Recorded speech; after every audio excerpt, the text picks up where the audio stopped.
wish we could get somebody on base in the eighth, even if we can't get the run home, just because of the fact it gives Dakota Jordan and Hunter Hines a chance to hit in the ninth. And so I just like to get him back up to the plate. So I was hopeful that he'd get back to the plate, but no, to see that ball leave the yard the way that it did. Now, I'll tell you, that's one thing that there's a reason you go to the games other than just going to post game. I mean, there's just things you learn at the ballpark, things you see. But I'll tell you, as a fan of the game, to see that ball leave the bat and then disappear over the wall, that's one of those things you remember forever. But it's so interesting. As the ball met the bat, for about half a second there, it was completely silent at Hawkins Field.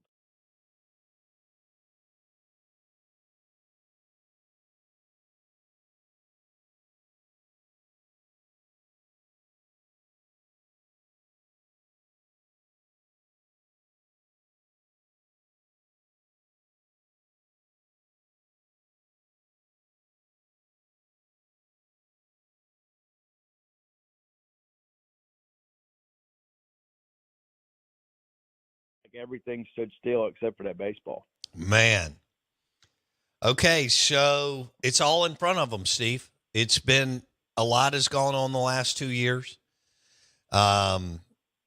People have been irate, spitting mad, as you know, on Gene's page, on this show, when we eat lunch, dinner, when we're in Starkville. But now they have 12 conference wins. And they had a big bump over the weekend as far as net rankings and all that stuff. They've got 9 conference games left.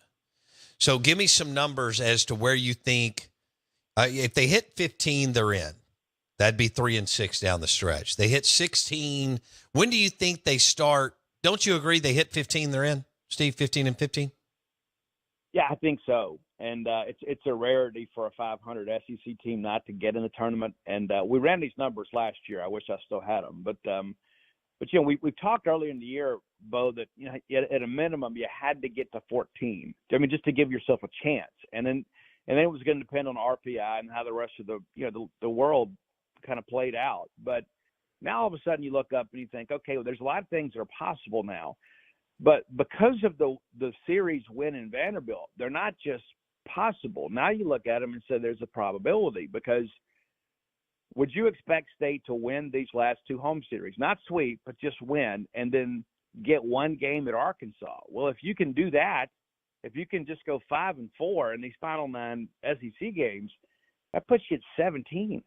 Mm-hmm. And 17 typically means you're in the hosting conversation. Now, I'm not going to sit here and tell you at this point that I expect this team to host, but because of this huge win against a high RPI team on the road, you put yourself in position now where it's not just about making the tournament. Now it's about putting yourselves in a position to potentially host a regional at Duty Noble Field. And so Alabama's a very good team, and they're not a great team, but they're a good team. And they're a little different team on the road, but everybody's kind of proven to be that this year in this league. But, State has to protect the home turf this weekend. You get 2 out of 3 this weekend.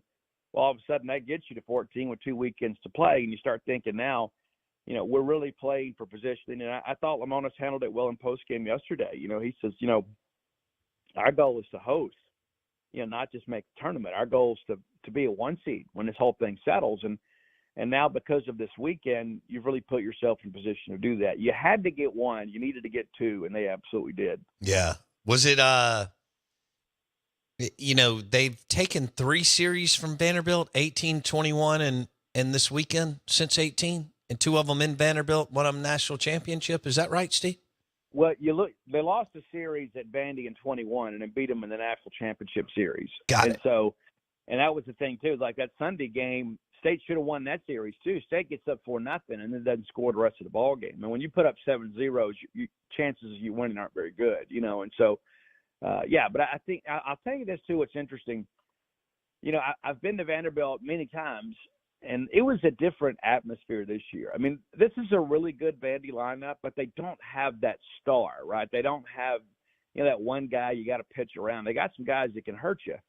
And there's really not an easy out in the lineup, but there's not really the star power. I think Jonathan Bastine is a really good player at shortstop for Vanderbilt, and the catcher is phenomenal. And the fact that Marshawn was able to get a stolen base against them with a left-handed pitcher on the mound is an even bigger deal. But I like this Vandy team. If they get some guys healthy, they could make a run. But it's not that great Vanderbilt team that you walk out there and say you got to play a perfect game against. Right.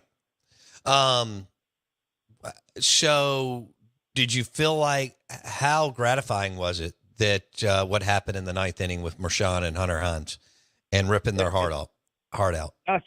It's pretty amazing, I tell you.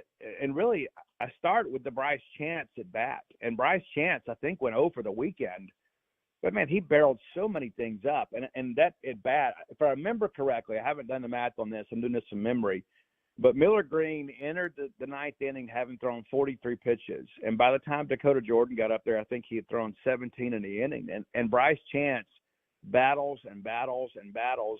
And then he hits a hard liner out to left that they run down out there. But I thought that kind of set the tone for the inning. And Marshawn just kind of picked it up from there. And lo and behold, he finds a way to get on base. And that's the last thing he needed was to go up there and go 1, 2, 3. You just got to give yourself a chance to put some pressure on the pitcher. And they got Dakota Jordan, and you could kind of feel like this kind of audible sigh of relief. And then the guy that had owned him all weekend, Hunter Hines, steps up and hits a home run that a lot of people are going to remember for many years to come. Dang. Boy, the baseball's looking good to him, isn't it? In the zone? It is, and I tell you, that's the thing you think about. You know, there have been times Dakota has been hot and kind of carried this team. He didn't have a great weekend, but then Hunter picks it up. Could you imagine how good this offense could be if you could get them both hot at the same time? And that's the real challenge for a manager, right? Nobody's ever hot at the same time. You never have all 9 guys swinging it well. Logan Kohler, of course, big swing for him. Yes, it was. Well, and he had 11 home runs last year at Memphis. That's his first one as a Bulldog. But if that's going to be your first one, that's a pretty good time to get one on the road to give yourself some separation. And Durangelo was amazing, for 4 innings, and then really good for that 5th inning. And I've seen some people out there because they're speaking with emotion, right? Because you want to win that game so badly. I don't understand why we didn't have multiple guys ready. Well, why would you when he had a no-hitter through 4 and allows 1 hit through 5, and he strikes out the side in the 5th? Nobody expected him to fade the way that he did, but he got a little tired, and you could tell, fastball was kind of staying up, and the slider didn't have quite as much bite to it. It really wasn't changing planes, and so here we are. Boy, your dog's fired up about the series win. Good. I think they're excited because my wife is up and they're going to get to eat. I think that's really what. Steve Robertson, genespage.com, 247 Sports on the Out of Bounds show. All right. Is there anything else we need to hit with? So Tyson Harden, he doesn't really look like that, dog closer, but he's got good stuff. Well, look at what he was, and now look at what he is under Justin Parker. It's just phenomenal. What's working for him that he's so effective? I tell you what's interesting is even when State signed him, like his numbers in junior college were not great. I mean, you didn't look at that and say, okay, this guy's going to be a star. I mean, and to be honest with you, I wonder what Scott Foxhall saw in him. And I don't say that to be disrespectful. I mean, it's usually if it's an SEC guy pitching in junior college, he's mowing people down. His ERA was not good in junior college. But one of the things that Scott Foxhall began to do last year, and now Justin Parker has built upon it, is they started to introduce the sinker. And that has really kept people off the fastball. And so here they are thinking fastball, and that thing drops off the table and they swing over the top of it. And so he's not a one-pitch pitcher. And that was really the issue last year. It's like the only thing he could consistently throw in the zone was the fastball. But now he can throw the slider. Now he can throw the sinker. And his mentality has changed. Confidence is an incredible thing, right? When you don't have it, you don't win. Sure. When you do have it, you do. And you could just tell in his body language when he towed the rubber yesterday in that ball game was over. And I really think the thing that's made the difference with him is the ability to throw 3 pitches for strikes, really at any count. And that's allowed him to attack hitters. How many times last year did we see it, and really over the course of the last 2 years, where guys were scared to get hit And so as a result, you don't challenge in the strike zone. You don't compete in the zone. You're just kind of throwing things to dip out of the zone, hope they chase and miss. But what Tyson Harden has done is like, I'm going to go pound the zone, and I know you can't hit it. And if you do hit it, I'm going to trust my defense behind me. But I just really think, especially over the course of the last 3 weeks, Tyson Harden has kind of emerged as a dude for a team that really needs somebody to step up on the back end. And I'm not giving up on Nate Dome either. I know that a lot of people ask about that, and made some inquiries over the weekend. Just all right, what do you think? Does he pitch again? I do think he pitches again. I don't think he starts, and I think because of the fact that I think they're just going to take it slow with him, and that's probably the smart thing because that kid's got a bright future ahead of him. He really does, and just got to get him healthy. Okay, so a reliever role. How do you see this? We're visiting with Steve Robertson. He's talking Nate Dome. Do you see him as a mid reliever or in some sort of closer role? I think he's got to be a late inning guy. I mean, I think he's probably an inning or two, and you can't have a guy throw it all 3 games of the weekend, right? I mean, you got to have right. You need some options back there, and so if you start thinking, okay, well, if I got Harden for one and Tyler Davis for one, then Nate Dome gives you another name and another big arm and a right-handed matchup guy that throws with some real velo, and so the velo is going to be there. I just think that at this point, after being on the shelf as long as he had, it's going to be difficult to build the stamina back up, and so I think you see him in short stints. But no, and I've read some reports out there. People are like, oh, yeah, he's done for the year. Well, I can tell you that's news to everybody else that's involved in the situation. There's just a lot of people out there. I think it's probably best to just assume, hey, if we get him back, it's a bonus, but let's not expect it. But, yeah, I do expect him to pitch again at some point. And I think we'll know something here in the next several days. But, maybe we know something in time for Alabama. But if and when he comes back, and I do expect him back, I think it's going to be on the back end. Okay. All right. So going into, I don't know what Chris is going to do on Wednesday against Ole Miss. Do you have some thoughts there? Because he's got to balance. They want that game. It is an RPI game, but they also want to get to the numbers you just threw out, 16 or 17, maybe more conference wins. So real quick, how do you have some thoughts on what they may do on Wednesday? Well, that game's considered non-conference, because of the fact it's a midweek game, and so that won't factor into the SEC standings. But, right, but it works in the RPI, right? Well, not to mention too. I mean, it's a state Ole Miss game, right? And so you know what it means to the fans, and plus you want to keep the momentum going. I mean, that's really the last thing you want. Is like you sweep Auburn, and you've won 7 of the last 8 now. You head to Vanderbilt, you win a big series up there. Last thing you want to go do is go drop a midweek game to anybody, but especially Ole Miss after they got you at their place, and I don't think Chris Lemonis should have to say anything, let's just go out here and play. And you got a big ballpark there, I think Pico may get the start. I don't know that. Pico may get it, but, he was really good against Alcorn State. He wasn't really good last week. He was good that first inning, then kind of lost the release point a little bit, but in that big ballpark, I mean, maybe you see, some guys come in and just kind of go 1 or 2 innings apiece. But, it's a game that I don't think State can afford to lose. I mean, you're obviously in a good position right now, but I think if you truly want to host, you need to go win that game too. Okay, and then so if Dome comes back, he's a reliever, and so how do you see this? They're going to go Steven. And do you think they stay with Auger on Saturday and Sanja on Sunday, or do you think they flip-flop that? No, I think you have it exactly right. And if you remember, Durangelo started out on Sunday, and it just got moved up, whenever they had the schedule change, and we knew Nate was going to be out for a little bit. But I think Auger has stepped up and really provided some relief in many respects, and no pun intended there. But I think if he's the guy that can get you 5, because you got to cover 27 innings, right? And so you feel like Steven's going to be able to go out there and consistently get you 6, maybe 7, and sometimes a little bit longer. You can't expect that every week, but Durangelo's a guy to get you 5 or 6. But if you're getting 5 or 6 quality innings out of Brooks Auger, it puts you in a really good position to win a series, if not sweep a series. And that's really, over the course of the year, there are 2 things you got to figure out. How do I get some production at the bottom third of this order, which they're starting to get with Ethan Pulliam, right? And that's phenomenal. I like that. Yeah. Ethan Pulliam. Yeah, and then now all of a sudden you're starting to see a third starter emerge. But people forget Mississippi State won the national championship with really just 1.5 starting pitchers. Houston Harding was that guy down the stretch that kind of made the move from midweek to weekend. And State doesn't win in Omaha without Houston Harding. I mean, he was absolutely incredible in Omaha.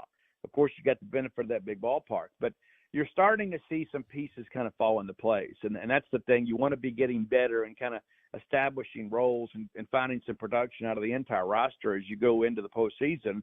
It appears State's doing that. Okay. Who else do we want to hit here? Well, we could talk about Pulliam a little bit. Okay, Starkville kid, great at you live there. You know how good he was in football, state championship team, baseball, among other sports. Yeah, give us a little more on him. I can go back farther than that. I can go back to 2014. We moved up here, and my youngest son played soccer with Ethan Pulliam, and I was trying to get his dad then to let him go to juniors to go be on the U.S. men's national team. I mean, this guy is just a phenomenal athlete, no matter the sport. And he's very, very mature. I had a chance to interview him Tuesday night after the Memphis game. And if you see that video, you can see how mature and poised and articulate he is. And he's a guy that really approaches the game with a really professional approach. And when he comes up in that late in that ball game on Saturday when State needed some insurance runs, I made a comment. I said, well, he's not going to pull Christensen Peterson here. I mean, Christian Peterson's not going to do it. I mean, this kid's throwing 99, 100 miles an hour. He's not going to pull him. Best approach here is try to take this thing the other way. And lo and behold, what does he do? That line drive in the right ends up going to the wall and being a double. How many freshmen in that situation on the road would have that kind of poise in a ninth inning, 1-run game to say, you know what, hey, let me go up here and just try to put this ball in play and get this run home. Very, very polished player. I mean, he's got to get bigger and stronger. Got to get a little bit, more fluid in his movement. But the kid mentally is as tough as anybody out there, even as a freshman. And I think that's one of the things that led to him being in the lineup. I mean, you had that, really tough stretch there where you couldn't figure out who was going to be a DH. Well, now all of a sudden, Pulliam has taken over a second, and Larry's back in the DH role.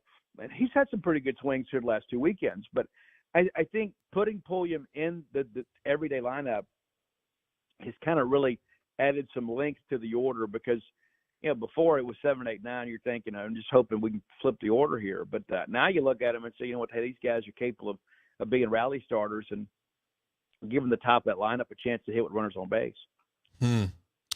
So you've known this kid a long time. Hell of an athlete. Absolutely. And I tell you this, if we're getting ready to pick teams, I don't care what sport it is, he's my number one pick. Freaky athlete. No pulse either at the plate. And made some plays in the field. I hate it for Amani because I think he's a wonderful player. But it is what it is. I know Hunter and DJ suck a lot of the oxygen out of the room, along with Marshawn. I've got a minute here, though. But what about Connor Hysack? I mean, what a player.